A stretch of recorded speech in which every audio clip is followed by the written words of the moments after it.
नमस्कार दोस्तों, मैं मृत्युंजय आपका स्वागत करता हूं हमारे इस चैनल सटीक परामर्श में। और देखिए, आरबीआई का एक अनाउंसमेंट था जो आया है कि loan for MSME no collateral, यानी कोई भी कोलेट्रल नहीं चाहिए।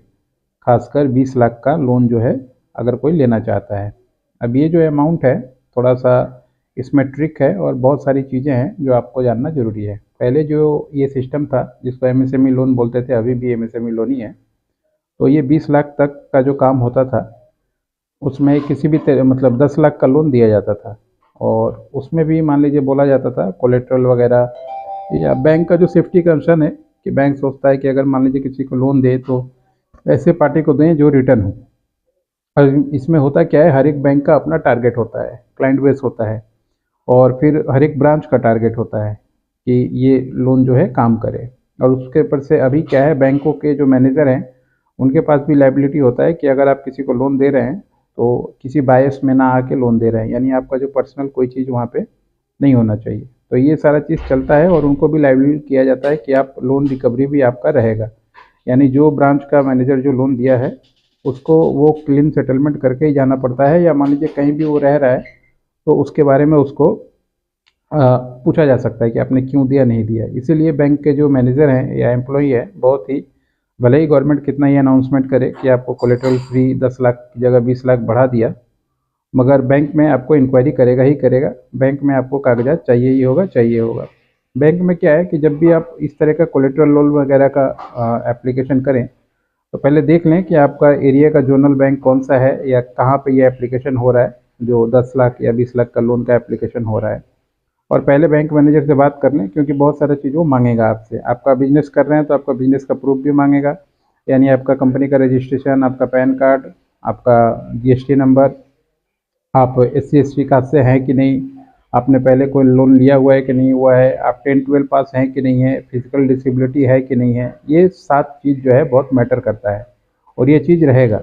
इसके अलावा आपका बिजनेस का एक प्रोजेक्ट रिपोर्ट भी वहाँ मांगता है, डीपीआर जिसको बोलते हैं, कि आप क्या काम कर रहे हैं, इसमें कितना पैसा आप खुद का लगा रहे हैं, बैंक से कितना लोन लीजिएगा, उस पैसे का कैसे उपयोग कीजिएगा, जो भी आपका मार्केट में रिटर्न होगा, आउटपुट होगा, वो क्या होगा, एजम्पशन, यानी साल में कितना आपका सेल्स होगा, सेल्स पे आपका मार्जिन कितना रहता है, आपका मार्केट में उधार कितना रहता है, ये सब अंदर की बातें ये चाहिए होता है। कभी भी आप ऑनलाइन एप्लीकेशन कीजिए तो आजकल ये सब फॉर्मेट जुड़ा हुआ है और इससे इजीली कैलकुलेशन हो जाता है कि आप सही में बिजनेस करना चाह रहे हैं कि नहीं जा रहे हैं।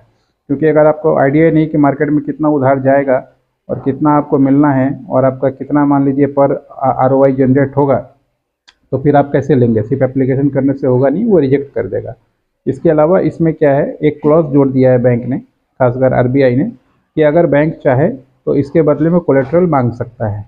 यानी अगर उसमें भी क्या, अगर कोई गोल्ड या सिल्वर अगर रखे इसमें तो फिर एज ए कोलेट्रल उसको माना जाएगा।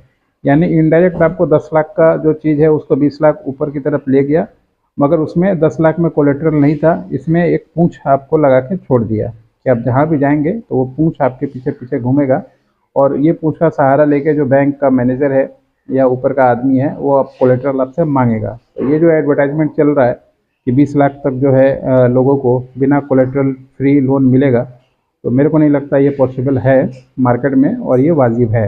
क्योंकि जो भी एप्लीकेशन करने जाएगा उसको ये महसूस हो जाएगा कि नहीं, बैंक ने ये जो लास्ट में एक कॉमा लगा दिया है ना, क्वेश्चन मार्क, उसमें ही आप फंस जाएंगे। तो इसीलिए बैंक में कभी भी काम करने जाएं तो अपना legal documents, company GST, ITR, ये सब अगर है तो बहुत अच्छी बात है। प्रोडक्ट का आपका प्रॉपर आपके पास सैम्पलिंग होना चाहिए कि क्या आपका प्रोडक्ट है या क्या आपका सर्विस है और क्या आप करना चाहते हैं, किस लिए लेना चाहते हैं, ये सारा प्रॉपर होना चाहिए। उसके बाद डीपीआर जरूर होना चाहिए, डिटेल प्रोजेक्ट रिपोर्ट भी आपको बहुत बार मांग लेगा। आप खादी ग्राम उद्योग के वेबसाइट पे जाइएगा तो डेमो बहुत सारा कुछ कुछ जगह पे आपको मिल जाएगा नेट पे डीपीआर का, मगर मैक्सिमम जगह नहीं रहता है।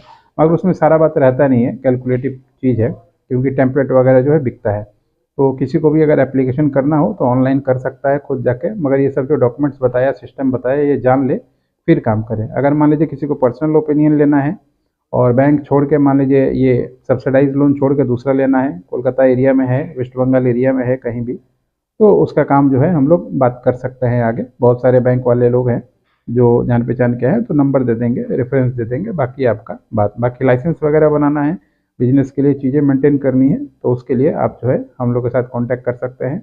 लगभग 15 से 16 हज़ार के बीच हम लोग का वीडियोज़ है लगभग 6 साल में। तो बहुत सारे टॉपिक का जो आपको कहीं नहीं मिलेगा, बहुत ही यूनिक यूनिक चीज़ जो है आपको हमारे इस चैनल पे मिलेगा। आज के लिए इतना ही। नमस्कार।